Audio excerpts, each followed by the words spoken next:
और शुक्र है कि अब तबीयत ठीक है उनकी। दानिया गई है पप्पू को पूछने? मैंने ही रोक दिया था। सुबह हो आएगी।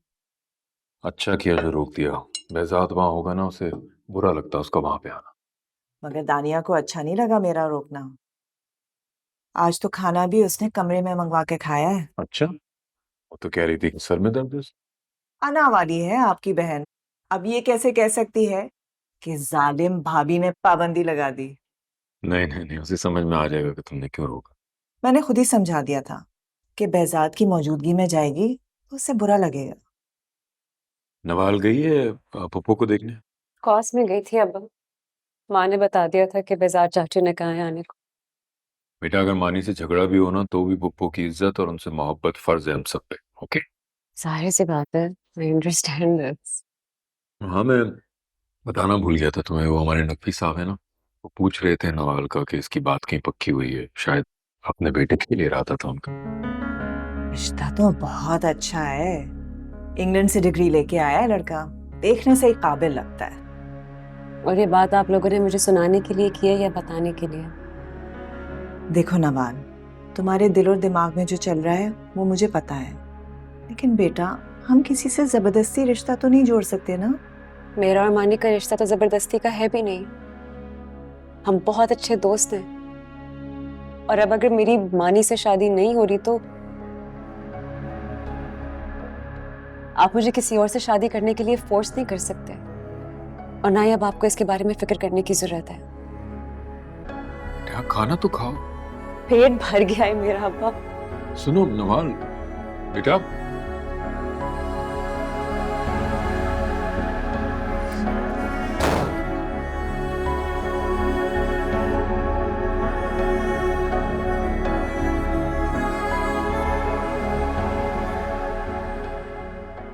सिर्फ तुम्हें बता रहा था, तुमने नवाल के सामने क्यों कहा कि रिश्ता बहुत अच्छा है, जबकि तुम जानती भी हो कि वो मानी से मोहब्बत करती है। खामा खा की मोहब्बत है आपकी बेटी की। मुझे नहीं लगता कि मानी का ऐसा कोई इरादा है। और वो भी तंग आ चुका है इसकी हरकतों से। कहना क्या चाहती हो तुम? कुछ नहीं। मैंने क्या कहना है? अरे, बात अधूरी छोड़ के जा रही हो। कुछ बातें और कुछ ताल्लुक हम चाहने पर भी मुकम्मल नहीं कर पाते। यही समझाना चाह रही थी मैं नवाल को। मोहब्बत की तकमील के लिए मोहब्बत का दो तरफा होना जरूरी है। एक तरफा मोहब्बत अधूरी रह जाती है, मेरी बात की तरह।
वो सकीना, अब आपने अम्मी के साथ ही रहना। अच्छा, जी जी, आप बिल्कुल फिक्र न करें, मैं इनका पूरा ख्याल रखूंगी।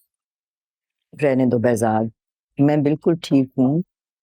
बिला वजह सकीना को भी परेशान कर रहे हो तुम। हाँ माशाल्लाह आप ठीक हैं, लेकिन देखो ना, मैं ऑफिस चला जाऊंगा, मानी चला जाएगा यूनिवर्सिटी, खुदा ना खास्ता पीछे आपकी तबीयत खराब हो गई तो कौन देखेगा? अच्छा है बुआ सकीना आपके साथ है। बेटा मैंने तो इतने साल अकेले ही गुजार दिए। बहुत देर के बाद तुम्हें ये ख्याल आया कि मैं अकेली रह चुकी हूँ। मेरे अकेले रहने की फिक्र नहीं की तो अपने अकेला रहने की तो फिक्र कर लेते। अम्मी मैं तो हमेशा से कहता हूँ बुआ सकीना को वापस नहीं भेजना चाहिए था। सकीना की बात नहीं कर रही हूँ मैं, लेकिन अब क्या फायदा, बात करने का इतना वक्त गुजर गया है।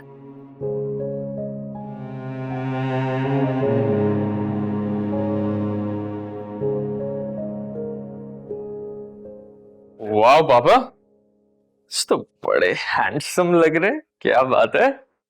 पहले सलाम करता है इंसान, फिर बात करता है। वो बस आपको देख के मैं सलाम करना ही भूल गया। अस्सलाम वालेकुम। वालेकुम अस्सलाम। वालेकुम अस्सलाम। दादू,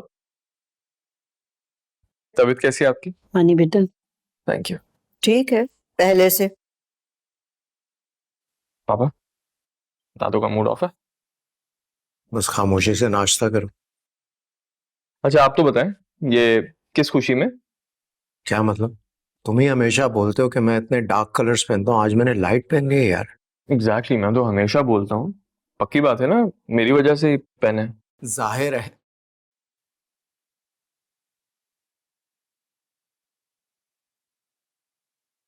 अब नजर ना लगा देना मेरे बेटे को। दादू मेरी मजाल कि मैं आपके बेटे को नजर लगाऊं।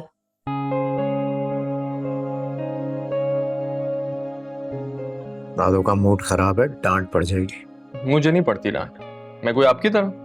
मैं तो जो करता हूँ या करना चाहता हूँ पहले दादू को बताता हूँ। क्यों दादू?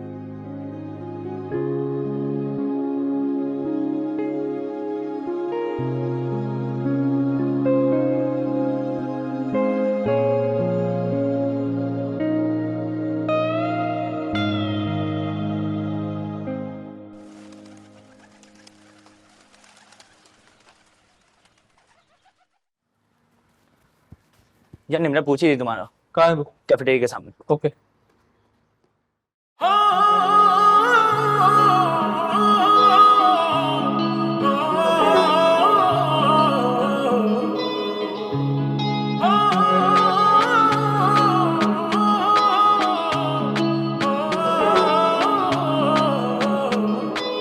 मैं तो डूबा हुआ रहता हूँ तेरी यादों में।